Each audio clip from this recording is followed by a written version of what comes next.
यक्सा uniform यक्सा civil code लागू करने की बात चल रही है। अब कुछ पागल लोग हैं, पागल लोग, वो कहते यूनिफॉर्म का मतलब ड्रेस,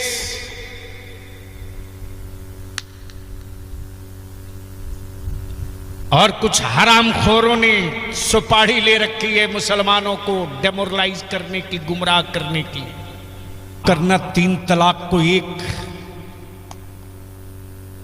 तलाक बनाने वाले हरामखोरों के पीछे कुछ टोपी दाढ़ी वाले भी बड़े हरामखोर लगे थे। उस वक्त तेरे बलियावी ने खम ठोक के कहा था, जिसको जो कानून बनाना बना लो, भारत में हम वही करेंगे जो मदीने वाले मुस्तफा ने मुझको बताया है। और यह अधिकार मुझको कांग्रेस ने नहीं, टीएमसी ने नहीं, लेफ्ट ने नहीं, आरजेडी जेडीयू ने नहीं, मुलायम और मायावती ने नहीं, ये हमको पावर भारत के संविधान ने दिया है। लेकिन जरा आंखें खोल, आंखें खोल। उनके यहां डाइवर्स हो, कोर्ट कुछ नहीं बोलेगा। उनके यहां तलाक हो, कोई कुछ नहीं बोलेगा। अमा उनके यहां तो 2005 में बेटियों को बाप की प्रॉपर्टी में हिस्सा दिया गया। कब कब? और वो मेरी बेटियों के हक की बात करते हैं, जो खुद ही बरसों बरस से हक मार के बैठे हुए। लेकिन मेरे पैगंबर ने तो 1400 बरस पहले ही बेटियों का हक दे दिया। बाप की प्रॉपर्टी में बेटियों का इतना हिस्सा, गैरों में कोई दम नहीं था। रे मुसलमान मजबूर तो तुमने किया, तुमने। मौलाना माफ करेंगे, थोड़ा कड़वा है ये। खुदा जाने कौन सा नशा खा लिया है मुसलमान, पता नहीं ये कब होश में आएंगे।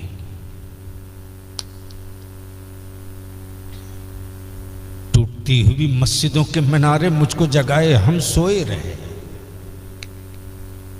लुटती हुई बेटियों की आबरू पर बेटियां चीखती रही, हम सोए रहे। मेरी कम्युनिटी की बेटियों को, मेरी नस्लों को भारत छोड़ने के लिए ऐलान होते रहा, हम मस्त रहे। मेरे नबी की इज्जत पे जालिमों ने हाथ डाला, आप चुप रहे। अब एक कानून बनाने की बात हो रही है, 1 कंट्री 1 लॉ, एक इंडिया एक कानून। और भारत के बहुसंख्यक कम्युनिटी को यह मैसेज दिया जाता कि मुसलमान 4-4 बीवी रखता है, इसलिए आबादी बढ़ गई।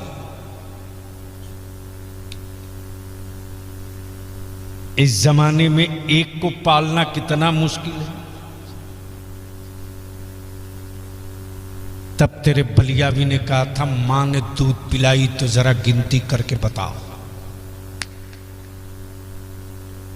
भारत में कितना घर ऐसा है जहां मुसलमान, एक मुसलमान 4 बीवी रखा हो, बताओ।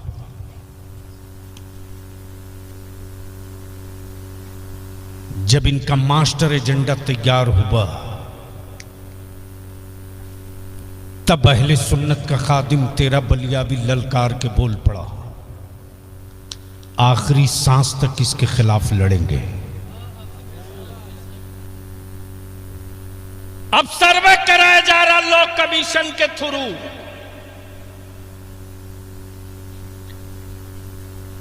कि कितने लोग चाहते हैं कि 1 कंट्री 1 कानून बने। तब बलियावी कहता, सुन, भारत में गोवा है। कौन सी जगह? नाम सुने हो? सुनो, गोवा में यह है कानून, एक मर्द शादी करे 10-12 साल में अगर सिर्फ बेटी ही बेटी पैदा हो, यानी 2 बेटी अगर पैदा हो जाए, गोवा में कानून है कि शादी के बाद अगर 2 बेटी लगातार पैदा हो जाए, बेटा ना हो, तो मर्द को राइट है कि वो दूसरी शादी कर ले। बहुत गौर से सुनना नौजवानों, उलमा इकराम भी सुने, डट के जबान चलाइए, डरिए मत। लेकिन यहां कौन समझाएगा? अपनी कौम के जवानों को बलिया भी थप्पड़ मारता है। हमारे बच्चे चोट खाने के बाद भी हाथ चूम के कहते, हजरत गलती हो गई, अच्छा लगा। लेकिन उलमा बिरादरी के जिम्मे कोई काम नहीं, एक दूसरे की टांग और गर्दन दोनों ऐंठने की कसम खा के बैठा है।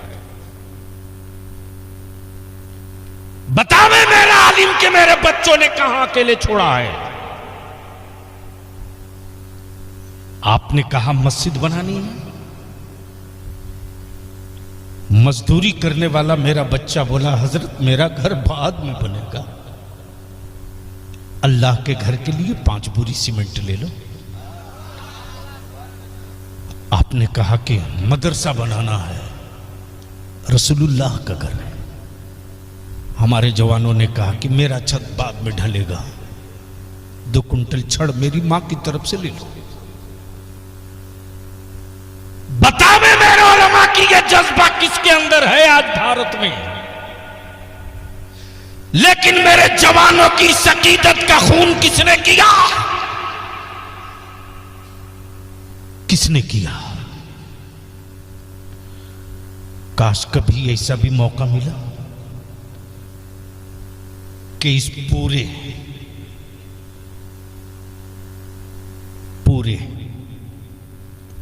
मालदा के उलमाए अहले सुन्नत एक जगह सर जोड़ के बैठ जाएं, कादरी हो, चिश्ती हो, रजबी हो, अशरफी हो, कोई भी हो, अगर सुन्नी हो तो काश एक बार सर जोड़ के बैठ गए होते।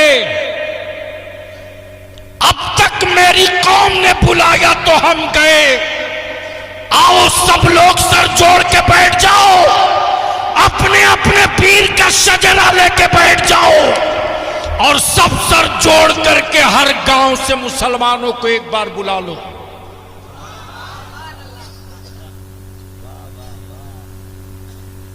याद रखना, भारत में मेरे बच्चों को लावारिस समझने वालों की आंखों में होश का सुरमा डालने के लिए बलियाबी ने तहरीक इदारी शरीयत छेड़ा है। पागल हमारा लोग मेरे नबी की इज्जत और नामूस पे हाथ डाल रहे थे। मेरी मस्जिदों को लावारिस समझा जा रहा है। मेरे बच्चों को जो जब जहां चाहे उठा करके मॉब लिंचिंग कर दे। हम जिसे बोरा में भोग देते हैं वो कभी मेरी औलादों की तड़पती लाशों पर जबान नहीं खोलता। मेरे बच्चों के बनाए हुए खून पसीने के कमाई के मकानों में आग लगा दी जाती। जिनको हमने सत्ता में बैठाला है उन्हीं की पुलिस मेरे बच्चों के हाथों में हथकड़ियां डालती है। से किसी को प्यार नहीं, और इसके लिए तुझे खुद अपने पैरों पर खड़ा होना पड़ेगा। चाहे आज बलियाबी की मान लो या कुछ और बर्बाद करने के बाद मानना पड़ेगा। एक बात बताओ, उलमा इकराम की तवज्जो चाहूं। आग लगी है तो कभी देखे हो? अरे आग लगे किसी बड़े मकान में देखे हो? देखे हो?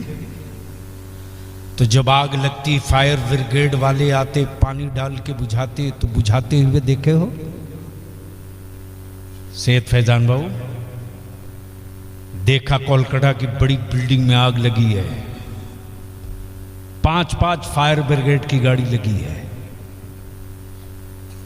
शोला कहीं से निकल रहा और फायर ब्रिगेड के कर्मचारी पानी कहीं फेंक रहे हैं। मैंने कहा आग यहां निकल रही है, पानी यहां क्यों डाल रहे हो? उसने जवाब दिया, बलियावी आप नहीं समझोगे। मैंने कहा इस राज को समझाना पड़ेगा। बोल पड़ा आग बुझाने वाला फायर ब्रिगेड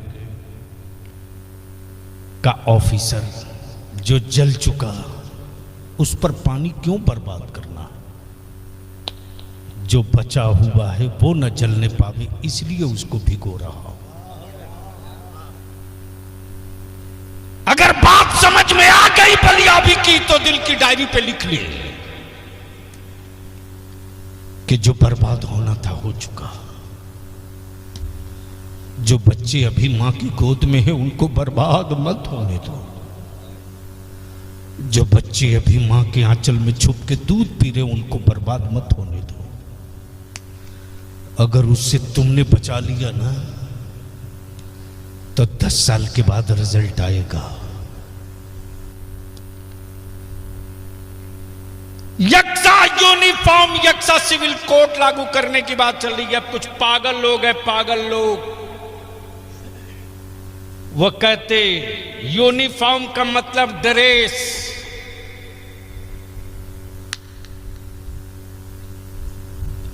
और कुछ हरामखोरों ने सुपारी ले रखी है मुसलमानों को डेमोरलाइज करने की, गुमराह करने की,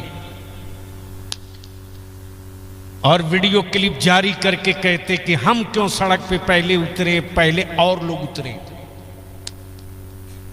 3 दिन पहले जब दिल्ली की आवारा हुकूमत ने कहा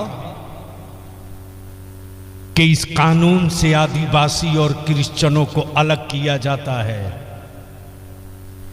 बलियावी ने उससे पहले कह दिया था कि अभी बिल्ली थैले से बाहर नहीं निकली है।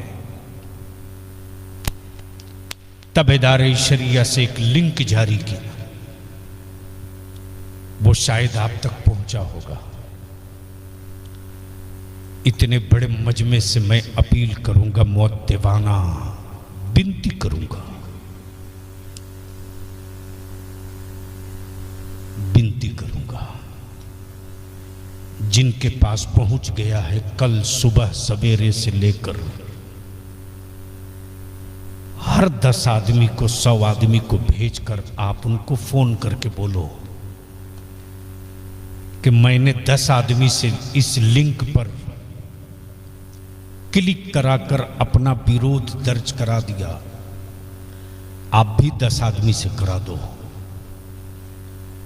ताकि मालदा जब बलियावी के सामने आवे तो दिखाई दे कि हर गांव में मेरे मुस्तफा के दीन का मुहाफिज अभी जिंदा है।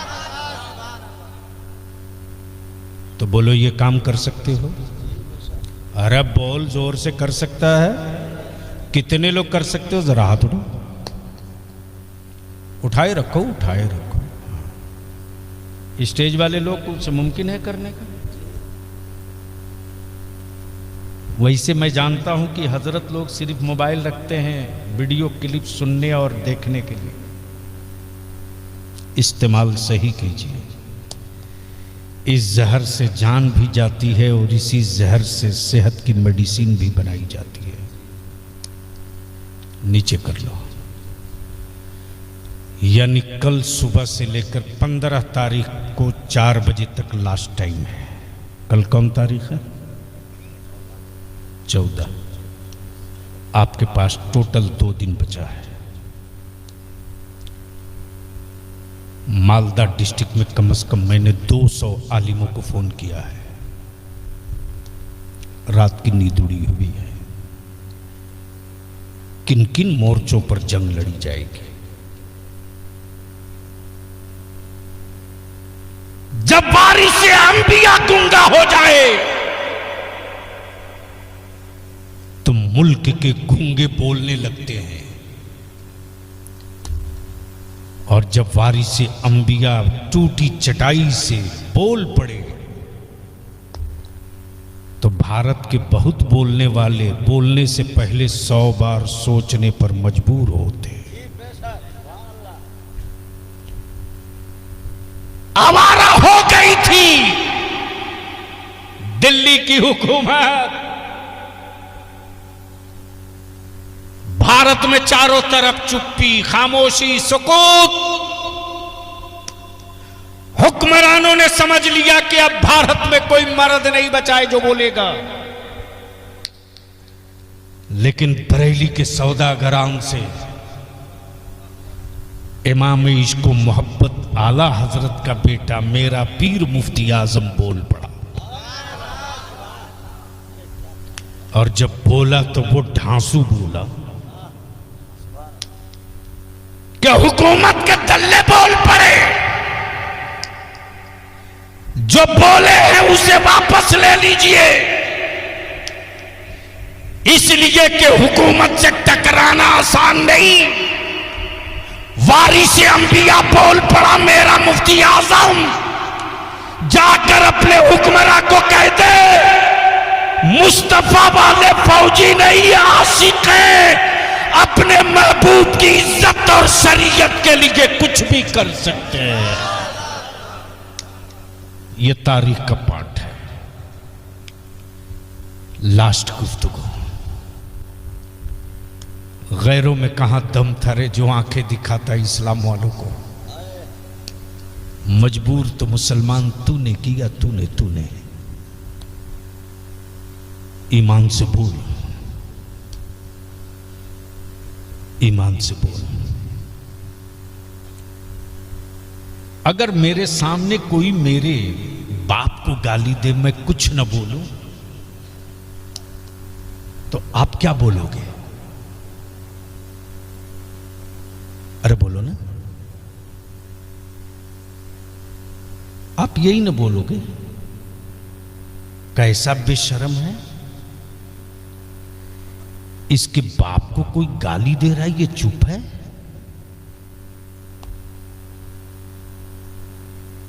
इसके बाप को थप्पड़ मारा, ये चुप है। इसकी बाप की इतनी बेइज्जती किए जा रहा है, ये बिल्कुल खामोश है। जरा खून की गैरत देख, गैरत। बेटा विकलांग है, पैरों से चल नहीं सकता, खुद से खड़ा हो नहीं सकता, लेकिन उस विकलांग बेटे के सामने उसके बाप को कोई गाली दे दे, उसकी मां की इज्जत पे हाथ डाल दे, तो विकलांग मजबूर सही लेकिन अपनी जान पे खेल जाता है। बोल सही है कि गलत? अरे पूछ रहा हूं, सही है कि गलत? जोर से बोल, सही है कि गलत? और अगर वो ना खड़ा हो तो लोग क्या बोलेंगे? लगता है खून में खोट है, गैरत मर चुकी है। बलियाबी का दर्द सुनो। जब एक गैरतमंद बेटा अपने बाप और अपनी मां की बेइज्जती और तौहीन नहीं बर्दाश्त कर सकता, तो मेरे नबी का सच्चा आशिक अपने रसूल की तौहीन कैसे बर्दाश्त कर सकता है? आज पूरी दुनिया में एंटी इस्लाम ताकतें घबराई हुई हैं। अब्दुल्ला के बाजू से नहीं, अब्दुल्ला की हवेली से नहीं, अब्दुल करीम की बॉडी से नहीं, बल्कि इस्लाम से, कुरान से, इस्लाम से, कुरान से, नबी की शरीयत से, मुस्तफ़ा के दीन से, इसलिए कि उनको भी पता है कि उनके मजहब की दीवारें कच्ची है। इस्लाम की अताओं का बादल बरसेगा तो हर जर्रा बिखर जाएगा, और उस सैलाब के सीने पर अगर कोई मीनार दिखेगा तो उस मीनार का नाम इस्लाम होगा।